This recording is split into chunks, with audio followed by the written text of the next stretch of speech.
Hey, welcome back to Left 4 Dead Garage. I didn't really even think about doing a video on this, but I guess I'd be leaving content on the table. So, still working on 64 El Camino, and the radio was bad. It had like a older retro style radio, so I had to take the dash all apart, and I told them, if you're wanting to swap the radio, now's the time. So we got retro sounds, a 1B, so it's kind of your basic Bluetooth, has a small amplifier in it. I don't know if there's a part number on this box, maybe right there. So there's some assembly required in a radio. I've never had to do this before. I have one for my C10 that I've been installing for about 8 months now. I'll eventually get to it. So I'm jumped a little bit of ahead before I decided to do this. So radio body in the face, the body or whatever you want to call it comes in this box. The face comes in its own box. And you can also choose your knob style and all that. So first step, you want to plug the face into the main part of the radio, and then it comes with these extremely tiny screws, and I was so lucky not to lose that one because it was already started in here. And you want to put these little screws in. Good luck with that. All right, once you get your face of your radio screwed onto there, we'll move on to the next step, and we'll start attaching these little brackets here to the side of the body, and these will actually hold your control knobs. They plug in, looks like just like a little phone cord. So put this on next, and then we'll put those on. I got the tabs on the side, or the knob brackets, or whatever you want to call them. They are left and right specific.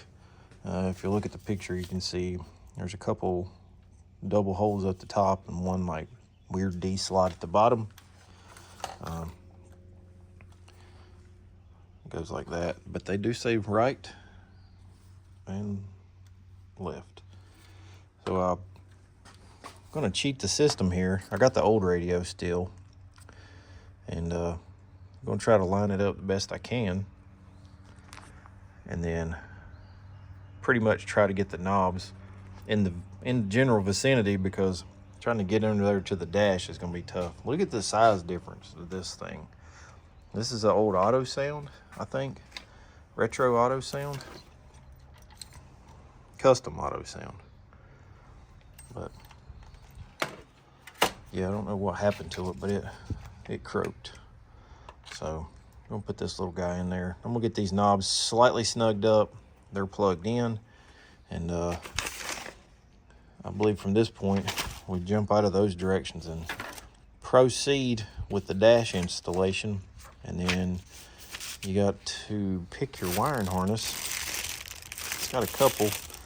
This is a plug. I think it's also got a speaker or a mic for Bluetooth.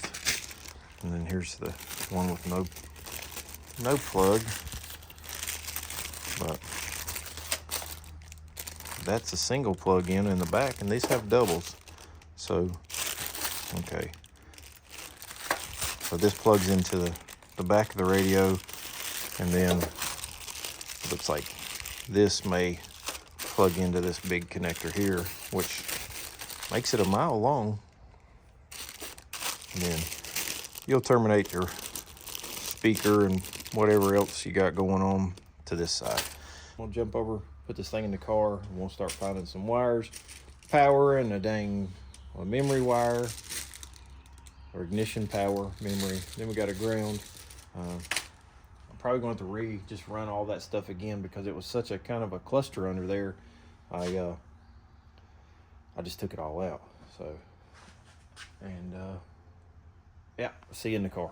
Competition Products, your source for hardcore engine parts for street, strip, and oval track. Our free catalog is packed with hundreds of product lines from the best-known manufacturers in the performance industry. Lowest prices guaranteed. Free shipping and handling on all orders over $149 in the continental U.S. Need expert advice? Our knowledgeable staff is just a phone call away. Competition Product, race parts sold by racers since 1970. All right, I got this thing in there.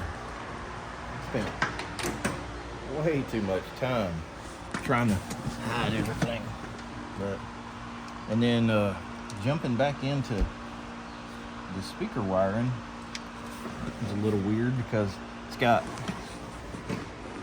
those speakers right there, but then I was like, I wasn't sure how they had them, and they had both channels front and back ran to those, but only 3 wires. So I was like, how does that work? So they must have the grounds tied together back there. So got that sorted out. Ended up having to add to the speaker wiring. Luckily I have a spool of speaker wire over there. And I added to the ground wire in the speaker channels, I guess that's what you call them. I made them a little long, but when and if the radio ever has to come out, you got plenty of slack to pull the whole radio out or do whatever, and I'll just kind of loop them and hide them. Still got to hook the little microphone up, and then I'm going to run it up and hide it back here. The sun tack is coming off. I've got a 3D printed thing that clamps to the steering column and the Holley screen. Well, this guy right here.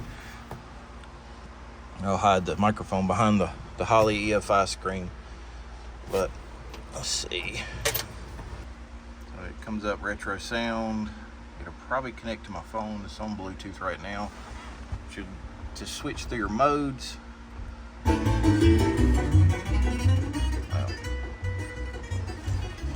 me turn that down or I'll get dinged for that. So radio, auxiliary, back to Bluetooth, obviously volume. You go down and it brings up your clock. Push that in, display off, and then it'll go through your settings, balance, fader, and extra bass, blah blah. And then this automatically goes through your presets, and then this, like a tuner. So pretty nice little deal. It looks normal. It looks like it's supposed to be. And then it also gives you what you're listening to. Water Tower, that's the band. Ruben's Train. I'll listen to a little bluegrass. So that's the install of the retro sound radio. I'll put this is 64 through something other, Chevelle El Camino Malibu, whatever. But I'll put all that in the description.